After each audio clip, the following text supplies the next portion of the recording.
2 Kings chapter 23. The king sent, and they gathered to him all the elders of Judah and of Jerusalem. The king went up to Yahweh's house, and all the men of Judah and all the inhabitants of Jerusalem with him, with the priests and the prophets and all the people, both small and great. And he read in their hearing all the words of the book of the covenant, which was found in Yahweh's house. The king stood by the pillar and made a covenant before Yahweh, to walk after Yahweh, and to keep his commandments, his testimonies, and his statutes with all his heart and all his soul, to confirm the words of his covenant that were written in his book. And all the people agreed to the covenant. The king commanded Hilkiah the high priest and the priests of the second order and the keepers of the threshold to bring out of Yahweh's temple all the vessels that were made for Baal, for the Asherah, and for all the army of the sky. And he burnt them outside of Jerusalem in the fields of the king of the Kidron, and carried their ashes to Bethel. He got rid of the idolatrous priests whom the kings of Judah had ordained to burn incense to the high places in the cities of Judah and in the places around Jerusalem, those also who burnt incense to Baal, to all the sun, to the moon, to the planets, and to all the army of the sky. He brought out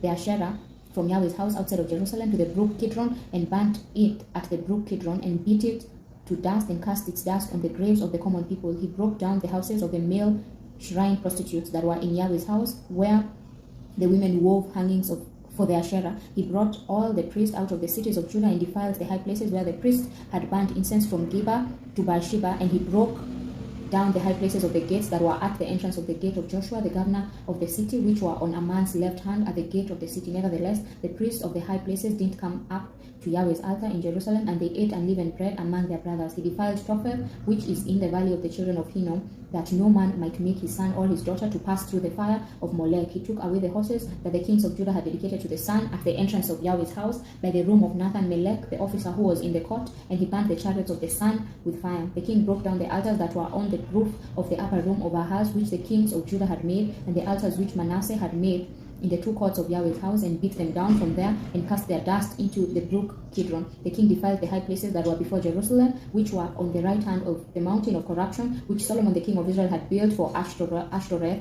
the abomination of the Sidonians, and for Chemosh, the abomination of Moab, and for Milcom, the abomination of the children of Ammon. He broke in pieces the pillars, cut down the Asherah poles, and filled their places with men's bones. Moreover, the altar that was at Bethel, and the high place of Jeroboam the son of Nebat, who made Israel to sin, had made even that altar the high place. He broke down, and he burnt the high place, and beat it to dust, and burnt the Asherah. As Josiah turned himself, he spied the tombs that were there in the mountain, and he sent and took the bones out of the tombs, and burnt them on the altar, and defiled it, according to Yahweh's word, which the man of God proclaimed, who proclaimed these things.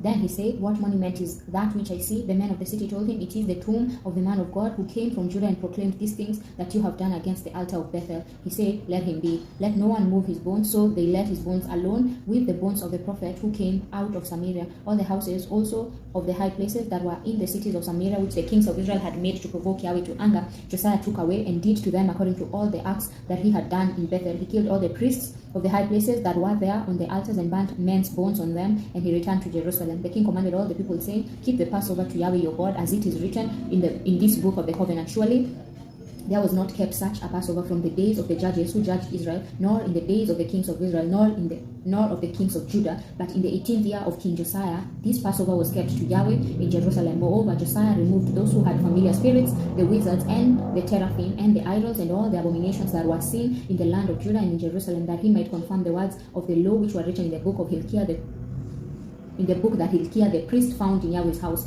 There was no king like him before him, who turned to Yahweh with all his heart and with all his soul and with all his might, according to all the law of Moses, and there was none like him who arose after him. Notwithstanding, Yahweh didn't turn from the fierceness of his great wrath with which his anger burnt against Judah, because of all the provocation with which Manasseh had provoked him. Yahweh said, "I will also remove Judah out of my sight, as I have removed Israel, and I will cast off this city which I have chosen, even Jerusalem, and the house of which I say, my name shall be there."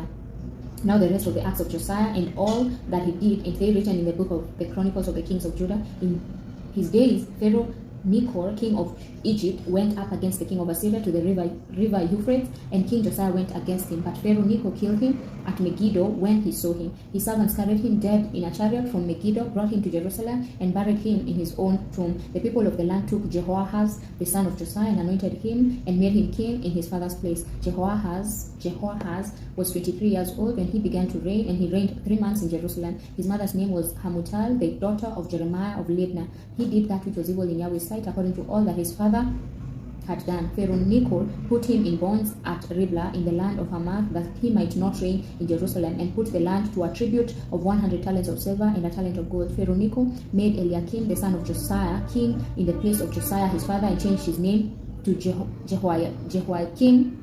But he took Jehoahaz away, and he came to Egypt and died there. Jehoiakim gave the silver and the gold to Pharaoh, but he taxed the land to give the money according to the commandment of Pharaoh. He exacted the silver and the gold of the people of the land from everyone according to his assessment to give to Pharaoh Necho. Jehoiakim was 25 years old when he began to reign, and he reigned 11 years in Jerusalem. His mother's name was Zebidah, the daughter of Pedaiah of Roma. He did that which was evil in Yahweh's sight, according to all that his fathers had done. Amen.